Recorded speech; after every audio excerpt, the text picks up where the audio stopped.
Hello, I'm Greg Witt with Alpenwild. Today we're talking trekking poles. You need to choose trekking poles wisely because choosing the wrong trekking pole and not using them correctly could be worse than not having trekking poles at all. I'm going to give you some pointers on what to look for in trekking poles, and I'll give you several recommendations and a few words of warning. And please stick around to the end, because I'm going to share with you my one recommendation for the best trekking pole for hiking in the Alps. The first thing you want to consider is what the pole shaft is made of. Nearly all trekking poles are either aluminum or carbon fiber. Aluminum is strong and it's lightweight. It has some flex under pressure. It's very unlikely that you would ever break an aluminum pole.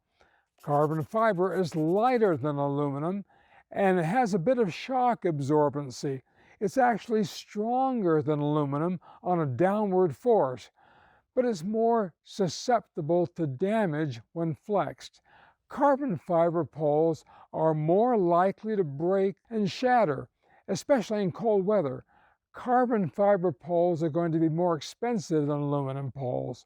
My recommendation, go with aluminum poles. Next, look at the locking mechanism. The old twist lock system is more prone to slipping and breaking. I would avoid twist lock poles. Occasionally, you'll see button lock poles. Over time, these can become very tight and difficult to use. All the major manufacturers, Black Diamond, Lucky, Compardel, they've all gone to a simple flick lock. You can open and close it with one hand. It's more durable than a twist lock, and the tension can be easily adjusted in the field with a knife or a screwdriver. My recommendation, go with a flick lock. The next feature is the grip. Inexpensive poles will often have a plastic or rubber grip. These can easily chip or tear, and they're more likely to give you blisters.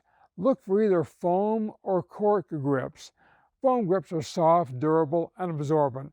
Although if you're hiking in hot weather and your hands sweat a lot, foam grips can become spongy. Cork grips conform to the shape of your hand over time. They also absorb and wick moisture, and you may prefer natural materials. My recommendation, foam and cork are both great. I have a slight preference for cork. When you're looking at the grip, consider the strap. When choosing a strap, your objective is comfort and durability.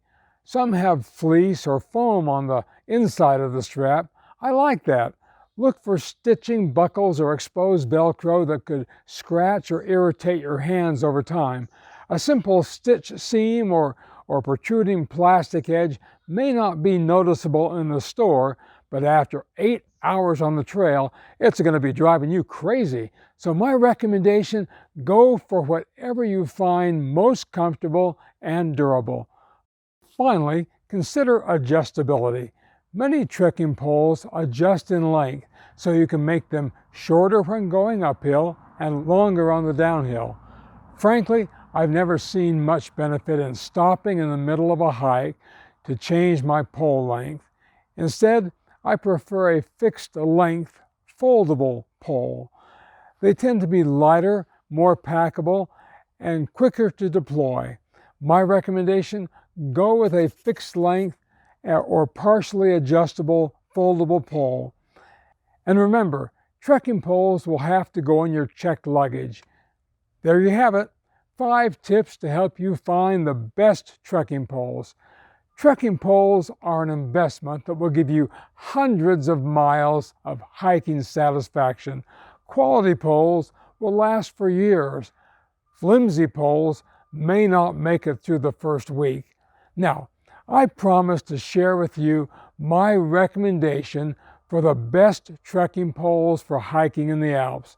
And it's the only pole I've used for the past 10 years. It's a Black Diamond Z pole. The current model is the Black Diamond Alpine FLZ. That stands for Flick Lock Z pole. It's durable, lightweight, and easily packable, weighs just 17 ounces, and when it's collapsed, it's just 13.5 inches long. So you can fit it in a day pack or a side pocket. I hope you enjoyed this video. Please give it a thumbs up and subscribe so you can become an Alps hiking pro. This is Greg Witt for Alpenwild. See you in the Alps.